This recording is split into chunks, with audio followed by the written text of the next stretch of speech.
आज हम लोग पढ़ेंगे विज्ञान तहलका एडवेंचर ऑफ साइंस और इसके अंतर्गत देखेंगे कि विज्ञान में क्या क्या खासियत होती है। तो पहली बात हम ये देखेंगे कि क्या आप जानते हैं कि धारा कैसे बहती है। तो चालक में धारा चालक के सिरोपरि एवं अनुप्रस्थ काट क्षेत्रफल के लंबवत बहती है। मतलब धारा के प्रवाह के दो गुण होते हैं, एक तो चालक के सिरोपरि बहता है, दूसरा अनुप्रस्थ काट क्षेत्रफल के लंबवत बहता है। एक खासियत है धारा के बहने की। अगला क्वेश्चन हम लेते हैं, क्या आप जानते हैं कि वोल्ट मीटर एवं वोल्टामीटर में क्या अंतर होता है।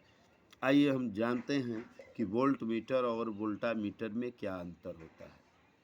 तो हम आपको बता दें कि वोल्ट मीटर जो होता है विद्युत धारा में एक यंत्र होता है जो विभव को मापता है, जबकि वोल्टामीटर रसायन विज्ञान में एक पात्र होता है जिसमें रासायनिक पदार्थ भरा होता है।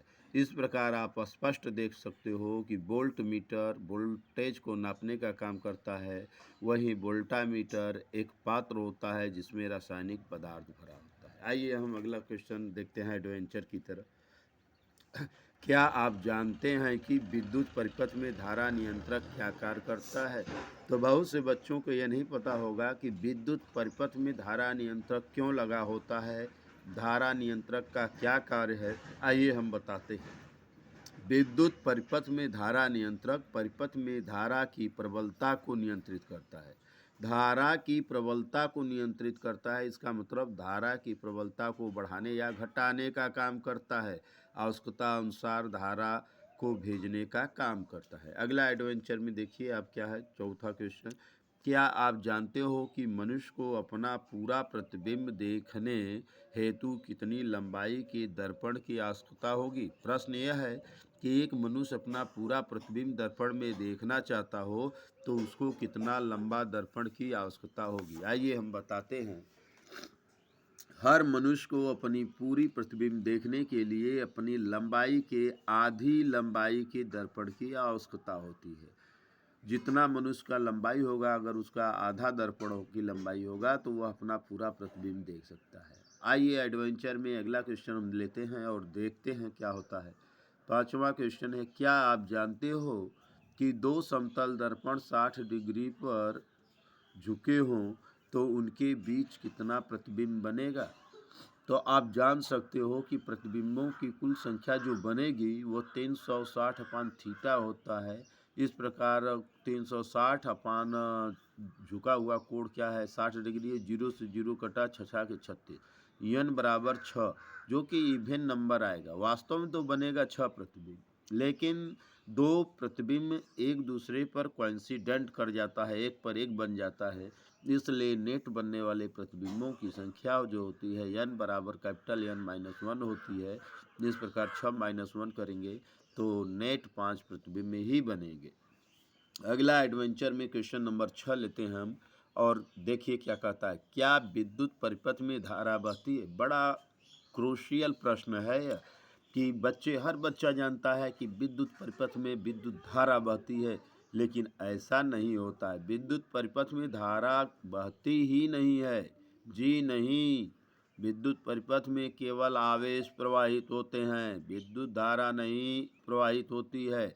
जैसा कि परिभाषा में विद्युत धारा के आप जान चुके होंगे, आवेश प्रवाह की दर को विद्युत धारा कहते हैं।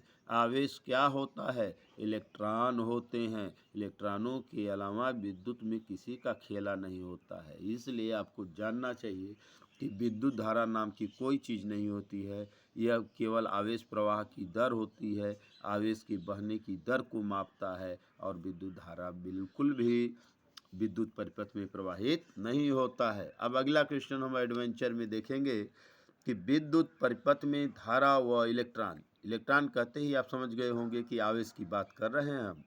तो आवेश की दिशा कैसी होती है, मतलब जो धारा का प्रवाह एक रूप से माना जाता है काल्पनिक रूप से, वह और आवेश की दिशा कैसी होती है, इस पर चर्चा आज हम करेंगे और आपको स्पष्ट करेंगे कि देखिए इन दोनों में क्या विभेद है।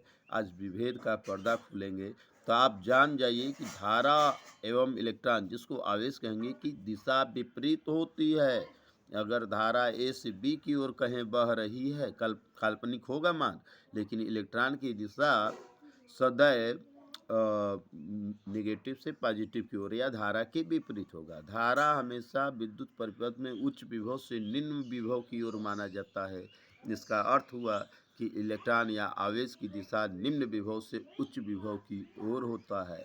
अब आइए अगला क्वेश्चन उठाते हैं। बहुत ही क्रूशियल क्वेश्चन ये भी है, विद्युत परिपथ में मोटा तार के बदले कई पतले तार क्यों लिपटे होते हैं? जैसा कि आप जानते होंगे, जब आप कहीं तार खरीदने जाते होंगे तो देखते होंगे वहाँ कई एमएम वाले तार लिपटे होते हैं, एक तार न होकर कई तार लगे होते हैं। तो ऐसा आप कभी नहीं सोचे होंगे कि ऐसा क्यों होता है। हम बताते हैं ऐसा क्यों होता है, क्योंकि यह विज्ञान एडवेंचर है, विज्ञान तहलका है, तो बताना मेरा धर्म है। आइए आपको बताते हैं कि धारा केवल चालक के सिरों पर ही प्रवाहित होता है। तो जब चालक के सिरों पर ही प्रवाहित होगा, तो इसका मतलब अगर एक चालक के बदले कई पतले तार लिए जाएं तो हर चालक तार के सिरों पर वो प्रवाहित होगा। इस प्रकार उसकी लागत कम आएगी और धारा ज़्यादा प्रवाहित होगा और उसमें मटेरियल जो चालक का होगा कम लगेगा। अतः मोटे तार की जगह पतले तार का उपयोग किया जाता है। जय हिंद, जय भारत। अगर यह वीडियो आप लोगों को अच्छा लगा हो तो आप लोग इसको सब्सक्राइब करें, हमारे चैनल को लाइक करें, कमेंट ज़रूर करें और शेयर करना न भूलें। और अगर अच्छा लगता है तो कमेंट में ये लिखें। इसी प्रकार के मैं ऐसे ऐसे प्रश्नों को लाएंगे कि जो आप लोग कहीं नहीं सुने और जानते होंगे। धन्यवाद। जय हिंद, जय भारत।